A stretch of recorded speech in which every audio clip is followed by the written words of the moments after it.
આજે આપણે શ્રીમદ ભગવદ્ ગીતાના એક અત્યંત રોમાંચક અને દૈવી રહસ્યોથી ભરેલા અધ્યાય 4 જ્ઞાનકર્મ સંન્યાસ યોગની ભવ્ય શરૂઆત કરવા જઈ રહ્યા છીએ। ગઈકાલે આપણે ત્રીજા અધ્યાયની પૂર્ણાહુતિ કરી અને આજે ભગવાન આ અમર જ્ઞાનના ઇતિહાસનો મોટો ખુલાસો કરે છે। નમસ્કાર મિત્રો, ડિજિટલ કી શ્રેણીમાં આપનું સ્વાગત છે। ગઈકાલે અધ્યાય 3ના છેલ્લા શ્લોક 43માં આપણે જોયું કે બુદ્ધિથી પર રહેલા પરમ આત્માને જાણીને આત્મબળ દ્વારા મનને વશ કરી કામરૂપી અજય શત્રુને મારી નાખવાનો ભગવાને આદેશ આપ્યો હતો। આજે આપણે શરૂ કરી રહ્યા છીએ અધ્યાય 4 શ્લોક 1, જેમાં ભગવાન શ્રીકૃષ્ણ અર્જુનને એક આશ્ચર્યજનક વાત કહે છે કે અર્જુન, આ યોગ નવો નથી, આ સનાતન જ્ઞાન મેં સૃષ્ટિની શરૂઆતમાં સ્વયં સૂર્યદેવને આપ્યું હતું। 1. સંપૂર્ણ સંસ્કૃત શ્લોક। શ્રી ભગવાનુવાચ ઇમં વિવસ્વતે યોગમ પ્રોક્તવાનહમવ્યયમ વિવસ્વાન મન્વે પ્રાહ મનુરિક્ષ્વાક વેડ બ્રવીત 1. 2. સરળ ગુજરાતી અર્થ। શ્રી ભગવાન બોલ્યા, મેં આ અવિનાશી યોગ ઇમમ અવ્યયમ યોગમ સૃષ્ટિની શરૂઆતમાં સૂર્યદેવ વિવસ્વતેને કહ્યો હતો। સૂર્યદેવે પોતાના પુત્ર વૈવસ્વત મનુને કહ્યો અને મનુએ પોતાના પુત્ર રાજા ઇક્ષ્વાકુને કહ્યો। 3 અને 4 પ્રશ્નો અને તેના ઉત્તરો। 1. આ શ્લોકથી ગીતાના કયા નવા અધ્યાયની શરૂઆત થાય છે? જવાબ, ચોથો અધ્યાય, જેનું નામ જ્ઞાનકર્મ સંન્યાસ યોગ છે। 2. ભગવાને આ શ્લોકમાં યોગને કેવો કહ્યો છે? જવાબ, અવ્યયમ। અવ્યય એટલે કે જેનો ક્યારેય નાશ ન થાય, જે સનાતન અને અમર છે। 3. ભગવાન સૌથી પહેલાં આ જ્ઞાન કોને આપે છે? જવાબ, વિવસ્વતે, વિવસ્વાન એટલે કે સૂર્યદેવને। 4. સૂર્યદેવે આ જ્ઞાન આગળ કોને પાસ કર્યું? જવાબ, મન્વે, માનવજાતના પિતા અને પ્રથમ પુરુષ એવા મનુને। 5. મનુએ આ રાજયોગની દીક્ષા કોને આપી?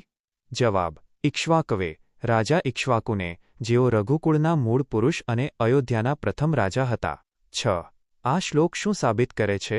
જવાબ, કે ગીતાનું જ્ઞાન લાખો કરોડો વર્ષ જૂનું પરંપરાગત જ્ઞાન છે, તે કોઈ તાત્કાલિક બનાવેલી ફિલોસોફી નથી। 7. ભગવાને સૌથી પહેલાં સૂર્યદેવને જ કેમ પસંદ કર્યા? જવાબ, કારણ કે સૂર્યદેવ જગતને પ્રકાશ આપે છે અને પક્ષપાત વિના નિરંતર પોતાનું કર્તવ્ય બજાવે છે, જે કર્મયોગનું શ્રેષ્ઠ પ્રતીક છે। 8. પ્રોક્તવાન શબ્દનો અર્થ શું થાય? જવાબ, બહુ સારી રીતે વિસ્તારપૂર્વક સમજાવ્યું અથવા ઉપદેશ આપ્યો। 9. આ શ્લોક આપણને કઈ પરંપરાનું ભાન કરાવે છે? જવાબ, ગુરુ શિષ્ય પરંપરા।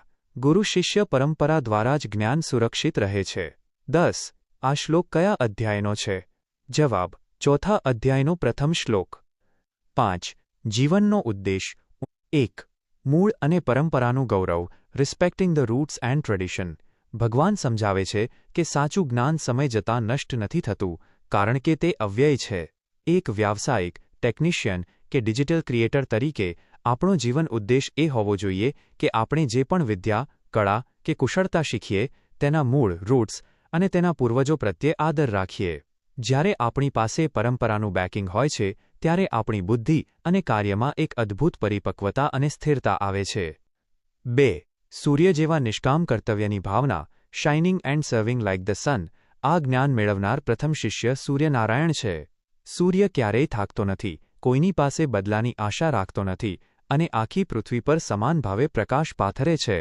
જીવનનો ઉદ્દેશ આપણા કાર્યક્ષેત્રમાં સૂર્ય જેવા બનવાનો છે।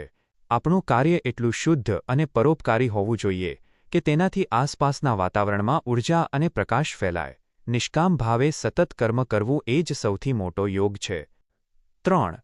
નેતૃત્વ અને માર્ગદર્શનની જવાબદારી, ધ રિસ્પોન્સિબિલિટી ઓફ લીડરશિપ।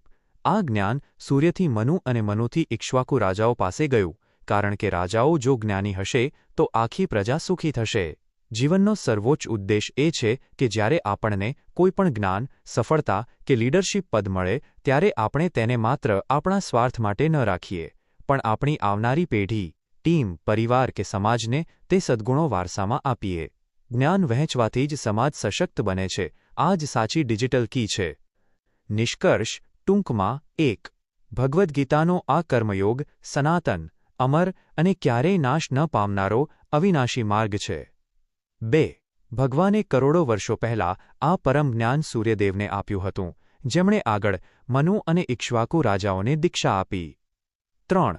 જ્ઞાનની પવિત્ર પરંપરાને જાળવી રાખીને નેતૃત્વ અને કર્તવ્ય પથ પર આગળ વધવું એ જ સાચું જીવન છે. આવતીકાલના શ્લોકની પૂર્વભૂમિકા. આવતીકાલે આપણે જોઈશું અધ્યાય 4, શ્લોક 2, એવં પરંપરા પ્રાપ્તમિમં રાજર્ષયો વિદુઃ, જેમાં ભગવાન બતાવશે કે સમયના લાંબા પ્રવાહમાં આ પવિત્ર ગુરુ શિષ્ય પરંપરા કઈ રીતે તૂટી ગઈ અને પૃથ્વી પરથી આ યોગ લુપ્ત થઈ ગયો, જેના કારણે ભગવાને ફરીથી અર્જુનને માધ્યમ બનાવીને આ જ્ઞાન આપવું પડ્યું. આ રહસ્યમય કડી સમજવા માટે જોડાયેલા રહો. આવતીકાલે ફરી મળીશું રાત્રે 8 વાગ્યે. જય શ્રી કૃષ્ણ.